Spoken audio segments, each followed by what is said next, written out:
Hello and welcome back to my newest video.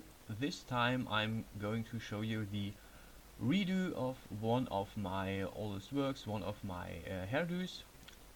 You will see it in a bit. Right there you see the old hair, it's one of my oldest works. This is it in hexagon actually, just a few tubes put together, and here we are with a new one. I took my latest or my new idea of making hair and used tubes. This time I used a lot more. It's about 15 tubes on each side of the head and one additional big tube for the back again. But you will see that I tinkered with it, that I don't just have a big lump of hair in the back, and instead I worked on it quite a bit, especially on the texture this time. The only thing I reused from the old one was the elastic or the hairband. Everything else I redid. As you can see right now, I started with a single tube on the side and worked my way from there. In hindsight, it would have probably been smarter to just work from the middle or the from the middle, either of the back or the front or the top hair, but I will keep that in mind for next time when I do this. Skip to the part where I work at the center. I did the middle part first, looked where the hair actually starts, so I can fill the gaps instead of don't coming to a good end in the middle, because I decided at the very beginning that I was going to use the symmetry tool and mirror both sides, so basically the hair looks identical from both sides, which you normally don't see because you only see one side of the hair anyway. Done with the side, or most of the side, doing the second centerpiece now, before I fill the rest of the missing parts. Quite a small misclick there with another tool, one I intend to try out and see what it does in the next time, but I'll show you maybe later. I also decided to add a few tutorials, so expect some shorter videos with normal timing, so you can actually try and work alongside me if you want. If not, that's absolutely fine. There's absolutely no pressure here, it's just a chance for you. So side is done. I worked at all the textures. I have a few to show you at the beginning. Right there. Gathering the tube and aligning all the edges. The important thing about texture is that all the edges stay inside the rectangle you see in the center, because that is the area that is going to be colored, so everything that sticks out of it is not getting colored. It stays white. It also doesn't get any bump maps or any other texture maps, or gets, I think opacity works on it either way, but no texture maps and no bump maps. It's not really important that you use the whole space for it. That's your decision. You can go about it either way, but I try to use it. So here we are. I worked on all 15 tubes and got them their single texture each. Here they are all on each other, so lots of lines. And now I'm just going for first work and copying it over, mirroring it, putting it to the other side. Please make note, it is not smoothed yet, it is in the original state. As you can see, deleted the second middle part there, so I don't have only one middle, so it doesn't clip through itself, because it can happen sometimes. And now I will work on the head part, on the tail. I used a single tube with 10 sides basically, and I started to work on the tube itself. So extruding one side, and then I made from the single extruded side, I made, as you can see right there, an additional tube on top of the other one, one at first. Then I added extra lines into the object, and after I was done with that, right now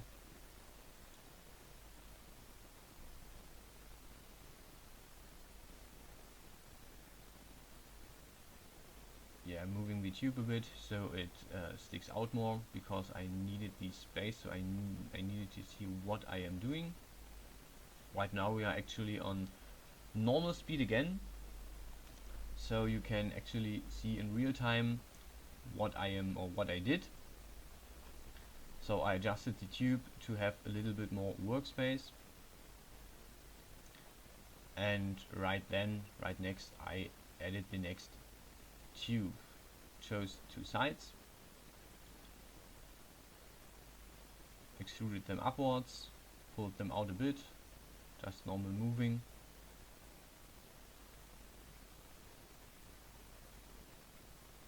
gave it a bit of depth, and then I chose one edge, extruded it inwards to the inwards of the original tube, of the original circle.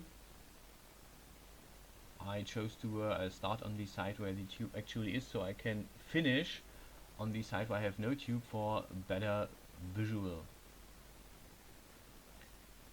In the end I realized I should have had one more corner in there in the middle, but yeah, I learned it and it still worked out pretty good. So welded the points together, had my second tube,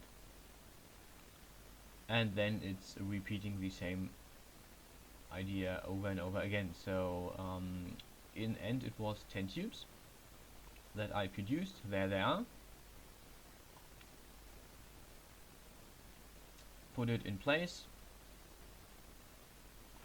extended the downside a bit, and then I had to shift the camera so I could actually grab the edges, and the rest of it is just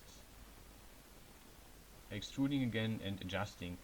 I had the original hair tail in there, so I could adjust it to the same, about the same height, about the same space it took, so I had a better comparison. And there is where I went special. As you can see, I extruded one of the 10 tubes at the end and made a tip, and then I repeated the same for the other tubes. So instead of having one big bulb of hair that ends quite messy, I chose to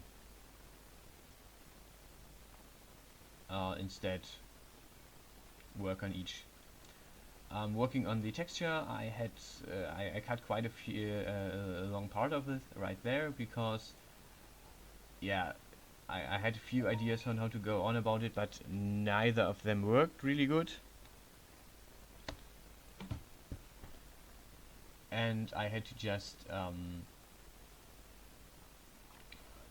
trick my thinking and work alongside it. So right there I'm taking a single strand of every strand of hair, a single line of every strand of hair, and using them as seams for the texture, so they are getting cut open. And right after that it's a long time of just adjusting the single part surface right there. This is the top part, the one that is actually connected to the, or not connected, but that is stucking to the headband. And my idea was to have it occupy the upper part of the texture and seamlessly add the 10 tails to it. So first I had to separate all the tails and then adjust every one of them. So right there, adjusting the first tail, marking the whole thing and moving it out. Next tail, I think I have only the beginning of the second one for you. So there I'm done. Have actually done all 10 tails. This is the last part and there they are. You see them right now. Next thing is putting all the parts over each other. So taking the first one, putting it in place so it is in the rectangle, so it gets colored and I can work on it. Next one just over it. Third one, making sure I don't nothing sticks over the boundaries of the rectangle. Fourth, fifth. Yeah, I'm taping this as of Monday morning, right before work, so almost done with it and almost on my way to work. So all pieces in place, grabbing the edges and aligning them on each other so they actually fit seamlessly. Having done this, it's not much less to do. Naming the actual file and giving it a little color. It looks quite good. Still not smooth, so now I'm smoothing it all down and we're about to be done. I can show you one last time. You will see the actual file in hexagon and you will see a rendered result in the end. I put a bump map on it and it looks quite good. Hexagon and finished product. See you around and enjoy!